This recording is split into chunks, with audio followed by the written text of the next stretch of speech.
बेटा अब जो क्लासेस स्टार्ट कर रहा हूँ वो कंपनी लॉ की हैं। जो बचे हुए पोर्शंस थे प्लस जो अमेंडमेंट्स थी सबको इनकॉर्पोरेट कर रहा हूँ। या पहली बार तो बार बार कह रहा हूँ, लॉ के अंदर आप जब भी आपको कोई स्कैनर लॉ में कुछ किसी भी चीज़ में कोई स्कैनर करने की आपको कोई ज़रूरत नहीं होती है। आप बुक करो, बुक के पीछे जो क्वेश्चन दिए होते हैं, जैसे ये चैप्टर ख़त्म हुआ, ये जो एग्जामिनेशन क्वेश्चन है आप इन्हें अगर आंसर कर पा रहे हो, ये भी इसका मतलब अपने आप में स्कैनर भी हो गया। तो कोई फालतू का आपको कोई एक्स्ट्रा टाइम कोई और स्पेंड नहीं करना, बुक की हर चीज़ पता होनी चाहिए आपको, सिंपल सी बात। पक्का। अभी वो पोर्शन शुरू कर रहा हूँ जो हमारे बाकी थे। पहले डिविडेंड चैप्टर से स्टार्ट किया, तो पहली क्लास डिविडेंड के ऊपर है, जो सेक्रेटेरियल स्टैंड हमने छोड़ा हुआ था। ये खाली रेड वाले स्टार वाले पॉइंट्स पढ़ने हैं। अब पढ़ रहा हूँ। A company shall not declare dividend on it equity share. Company अपने इक्विटी शेयर पर डिविडेंड शेयर डिक्लेयर नहीं करेगी जब तक डिपॉजिट्स के सारे टर्म्स पूरे ना कर दे। जो डिपॉजिट चैप्टर नहीं था उसके सारी, मतलब मान लो किसी कंपनी ने डिपॉजिट अभी रीपे नहीं किया, वो अभी आउटस्टैंडिंग है, तो पहले उसे पे करो, फिर ही आप डिविडेंड दे पाओगे। Till such time deposit accepted को आपने रीपे ना कर दिया हो विद इंटरेस्ट वगैरह, जो भी टर्म्स एंड कंडीशन है, अगर कोई भी आपने डिफ़ॉल्ट किया है तो पहले उससे कंप्लाई करो, फिर ही आप डिविडेंड डिक्लेयर कर पाओगे। इनका कहने का सेंस ये है, पहले इक्विटी पहले ओनर को दो तब पैसे दो, पहले बाहर वालों के सारी गलतियाँ सही कर दो। Second point, dividend security PM से नहीं दिया जाएगा, सीआरआर से नहीं दिया जाएगा, आरआर से नहीं दिया जाएगा, एमलगमेशन रिजर्व से नहीं दिया जाएगा, जो री इशू हुआ प्रॉफिट उसके बाद नहीं, प्रायर टू इनकॉर्पोरेशन वाले प्रॉफिट से नहीं। मोटी बात, डिविडेंड हमेशा फ्री रिजर्व से इशू होता है, तो इन लोगों से आपका डिविडेंड इशू नहीं होगा। तो फर्स्ट पेज पे कुछ भी नहीं हो सकता कि आपकी और मेरी बुक अलग अलग हो, तो पॉइंट ऑलमोस्ट आप में अंदर होंगे ही होंगे। ये नई वाली बुक है पक्का, तो आप में ये पॉइंट होंगे वैसे पक्की। नेक्स्ट पेज पे, dividend shall be declared only at an AGM. खाली एजीएम में डिविडेंड डिक्लेयर किया जाएगा। No dividend shall be declared on the equity share for previous year, जिसके फाइनेंशियल, अगर किसी ईयर के फाइनेंशियल स्टेटमेंट अडॉप्ट हो चुके हैं एजीएम के अंदर, उसका डिविडेंड फिर नहीं बांट सकते।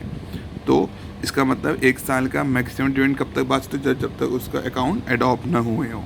कहता है no dividend shall be declared on equity shares in respect of which annual financial statement have already been adopted. पक्का। अ कंपनी इज प्रोहिबिटेड, एक कंपनी बोनस शेयर्स नहीं इशू कर सकती इन ल्यू, मतलब इन अगेंस्ट और dividend, मतलब company को dividend pay करना है, अब तो वो कैश में पे होगा, तो आप ये नहीं कि डिविडेंड के बदले बोनस शेयर इशू कर रहे हो। Dividend is to be paid only to the registered holder, जिनका नाम लिखा हुआ है उन्हें ही पे होगा या उनके बैंकर को। अरियर, अगर कोई आउटस्टैंडिंग, जो क्यूमुलेटिव, पहली बात तो क्यूमुलेटिव प्रेफरेंस शेयर कौन से होते हैं, जिनके डिविडेंड वगैरह अभी आउटस्टैंडिंग है, तो अगर कोई आउटस्टैंडिंग है पहले उन्हें पे करो। अगर कहते नहीं है, क्योंकि मान लो अगर 10,000 का पहले साल उनको डिविडेंड पे करना है, ईयर 1 में कोई प्रॉफिट नहीं हुआ, तो ईयर 2 में पहले के 10 इस साल के 10 पे होंगे, पहले पूरे 20,000 को पे करो, फिर इक्विटी शेयर्स को पे करना। तो इन पहले के 2 पॉइंट में खाली ये रेड पॉइंट्स करने हैं। नेक्स्ट पेज पे आया, dividend shall be paid in cash, वो काइंड में कभी नहीं होगा। अगर आप डिविडेंड चेक या वारंट से पेमेंट कर रहे हो तो वो 3 महीने के लिए वैलिड होगा। कहता है अगर आपने चेक या वारंट दिया है तो उसकी वैलिडिटी पीरियड 3 महीने होगी from the date of issue, where such cheque remain unpaid. मान लो जो शेयर होल्डर है वो 3 महीने तक ये चेक या वारंट नहीं लगाया, तो अब फ्रेश इंस्ट्रूमेंट, एक फ्रेश चेक या वारंट आपको इशू करना पड़ेगा विद इन 15 डेज, जब भी उसकी रिक्वेस्ट आ गई। वैसे 3 महीने हैं, 3 महीने तक उसने कुछ नहीं लगाया तो फ्रेश रिक्वेस्ट करेगा, अगले 15 दिन के अंदर आपको नया चेक या इंस्ट्रूमेंट इशू करना है। अ डुप्लीकेट डिविडेंड चेक और warrant shall be issued only, अगर आप मान लो किसी का डिविडेंड चेक खो गया तो उसका डुप्लीकेट इशू करोगे, पर पहले उससे गारंटी करवा लोगे कि भैया कुछ भी पंगा हुआ, देखो यार ऑब्वियस सी बात है ना, कोई बोले सर मेरा चेक हो गया, मेरे को चेक फिर काट दो, तो पहले मैं क्या करूँगा, उससे गारंटी लिखवाऊँगा, इंडेमनीफाई करवाऊँगा कि भाई बिल्कुल कंफर्म है ना कि ऑरिजिनल वाला ख़राब हो गया, तभी मैं को डुप्लीकेट इशू करूँगा। तो कहता है डुप्लीकेट शेल बी इशूड, पहले मैं उससे रिक्विजिट, इंडेमनिटी या फिर डिक्लेरेशन फॉर्म लूँगा, एंड आफ्टर एसर्टेन ये भी देखूँगा कि कहीं पहले वाला इन कैश ना हो गया, ये सब कुछ देख के ही देखा जाएगा। नेक्स्ट, अगर कोई भी कॉल्स इन अरियर है इट मे बी एडजस्टेड, मान लो किसी को डिविडेंड पे करना है 10,000 और किसी बंदे की कॉल्स इन अरियर है 6,000, तो 4,000 दिया जाएगा, मतलब डिविडेंड पे करते हुए कॉल्स इन अरियर को एडजस्ट कर लिया जाएगा। तो कॉल्स इन अरियर और any other sum due from a member वगैरह वो सब्ट्रैक्ट कर दिया जाएगा अगेंस्ट डिविडेंड पेबल वगैरह। ओके।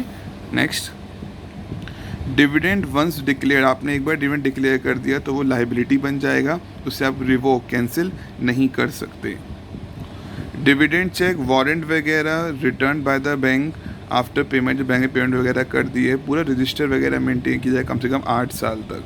ये आपने आगे नहीं पढ़ा था, वैसे बुक्स वगैरह 8 साल तक मेंटेन करते हैं, तो यहाँ से बोल दिया डिविडेंड वगैरह 8 साल तक मेंटेन किया जाएगा। Next, the company shall give prior intimation to the stock exchange. ये पॉइंट किसके लिए? केवल लिस्टेड कंपनी के लिए है कि अगर कोई लिस्टेड कंपनी तो पहले स्टॉक एक्सचेंज को इन्फॉर्म करेगा अबाउट द बोर्ड मीटिंग जहाँ पे डिविडेंड डिक्लेयर होने की बात हो रही है, at least 2 working days in advance, 2 दिन पहले। उसमें डेट ऑफ मीटिंग और डेट ऑफ इंटीमेशन को इंक्लूड नहीं किया जाएगा, तो कहीं ना कहीं 4 दिन पहले स्टॉक एक्सचेंज को इन्फॉर्म करो कि एक बोर्ड मीटिंग होने वाली है जहाँ हम डिविडेंड डिक्लेयर करने का सोच रहे हैं। Next, the company shall intimate the stock exchange the record date fix. Company पहले स्टॉक एक्सचेंज को बता देगी हमने ये दिन फिक्स करी है एटलीस्ट 7 डेज़ की, हमें इस दिन को डिविडेंड देने वाले हैं, तो 7 दिन पहले बताना है। इसमें डेट ऑफ इंटीमेशन, इन्फॉर्मेशन वाली डेट और रिकॉर्ड डेट को इंक्लूड नहीं, तो कुल मिला के कहने के 9 दिन हो गए, 7+2। Next, the company shell disclose the outcome of the board meeting, मतलब जब भी बोर्ड मीटिंग खत्म हुई उसमें क्या आउटकम आया विद इन 30 मिनट्स आपको इन्फॉर्म करना है। इन केस ऑफ रिकमेंडेशन या डिक्लेरेशन आप डिविडेंड दे रहे हो, intimation shall also include the date on, मतलब आप अगर मान लो आप डिविडेंड डिक्लेयर करने वाले हो तो जब आप इंटीमेट करोगे, इन्फॉर्म करोगे, उसके साथ साथ डेट भी इन्फॉर्म कर दोगे।